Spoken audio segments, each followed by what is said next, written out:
Love and violence, two concepts that seem like opposites, come together in a strange ritual of the Suri tribe in Ethiopia. Here, young men use sticks to strike their opponents, causing them to lose balance or get injured to prove their bravery and earn a chance to become a husband. The scars on their bodies symbolize courage and strength. But does love really blossom on such a bloody battlefield? Click to subscribe to our channel and join us on a journey to explore this unique and dangerous ritual for the answer. The Suri tribe lives in the southwestern part of Ethiopia, near the border with South Sudan, in the remote and wild Omo Valley. The Suri people maintain a traditional lifestyle, nearly untouched by the outside world. To reach the Suri's territory, you must travel through rugged, deserted roads that are rarely traversed. Off-road vehicles are the primary means of transportation, moving through difficult terrain where the path is just a trail through dense forests or over rocky, bumpy hills. As you approach the Suri village, the landscape and atmosphere change quickly. The environment becomes quieter and more desolate, with steep mountains and vast, barren grasslands stretching endlessly. In this harsh land, where people live in harmony with nature, ancient customs and traditions have been preserved with remarkable resilience. Among them, the Suri marriage customs stand out as one of the most significant and meaningful rituals, deeply reflecting the connection between family and community. In the cultural life of the Suri people, one of the most physically demanding and ceremonially rich traditions is the Donga stick fight, a traditional form of stick fighting. Donga is not just a sport, but a highly ceremonial event, showcasing the strength, bravery, and ability to protect the community of Suri men. It is also an opportunity for young men to attract the attention of women in the village and find a life partner. The Donga stick fight is organized between villages or groups within the Suri community. Participants, usually young men, compete with long sticks about 6.5 feet in length, which is 2 meters. The men taking part are often nearly naked or wear minimal clothing to avoid hindrance during the match. Each fight can last for hours and is extremely violent. The goal is to strike the opponent with the stick, making them lose balance or get injured. The competition not only demonstrates strength, but also requires agility and quick attacks. Although the rules forbid excessive force that could cause serious harm, many Donga fights still result in severe injuries and sometimes even death due to rule violations or uncontrolled conflicts. Some matches have seen participants secretly carry dangerous weapons like guns, leading to tragic consequences where the winner might be shot by someone hiding in the bushes. The decision on the winner is usually made by village elders and respected community members who carefully observe the fight. They evaluate not only the fighting skills, but also the patience, endurance, and tactics of each participant. The winner is the one who remains standing after defeating their opponent.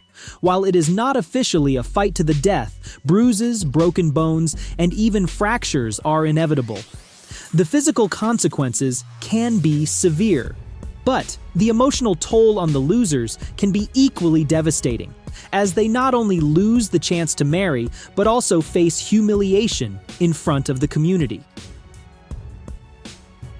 The victorious man is honored by everyone around and earns admiration from the future bride's family. Donga holds a deep significance for the Suri people. It is not just a ceremony for young men to prove their bravery, but also an opportunity for them to impress the woman. These fights often attract the attention of women, and many participants have found a life partner after making a strong impression during the competition. Furthermore, Donga prepares the Suri youth for a life of violence and conflict, which is seen as essential in disputes between villages or tribes. Overall, Donga is not just a simple competition, but a preparation for the harsh realities of life, where conflicts can arise at any moment. Even though the Ethiopian government banned the Donga Stick Fight Festival in 1994, the men of the Suri tribe still see it as an inseparable part of their lives. They fight not only for love, but also for honor and status within their community. Apart from the Donga stick fight to win a wife, the life of the Suri people is also closely tied to many other unique customs and traditions, reflecting their deep connection to both nature and society. One such custom is the lip plate tradition among women. This practice begins when girls are about 15 to 16 years old, the age when they are considered ready to enter adulthood. The first step is to remove the two lower front teeth to create the necessary space for lip piercing. Then, a small hole is pierced in the lower lip using a sharp thorn or knife. After this hole is made, a small plate, usually made of clay or wood, is inserted.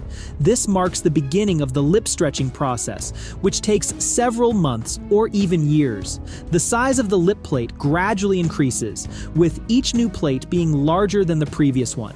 The size of a lip plate can reach up to 4 to 6 inches, which is 10 to 15 centimeters, and in some cases, even 10 inches, or about 25 centimeters.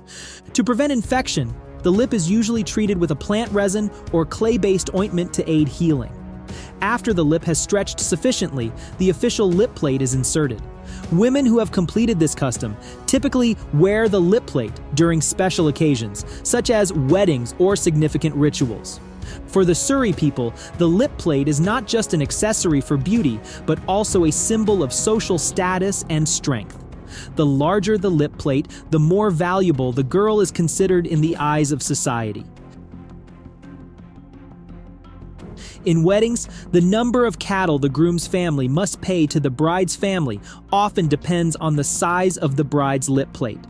A woman with a large lip plate can bring her family 40 to 60 cows. Younger women and newly married women wear the lip plate more frequently, while older women or widows may wear it less often or give it up entirely. Although the lip plate tradition is still practiced, the younger generation is gradually abandoning this custom due to the influence of modern culture and external pressures.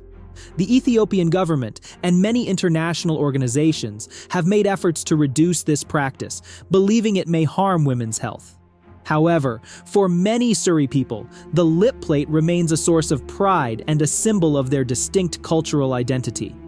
In addition to wearing lip plates, the Suri people have another unique form of beauty: body scarification. Scarification involves cutting the skin and allowing the wounds to heal, leaving distinctive scar patterns.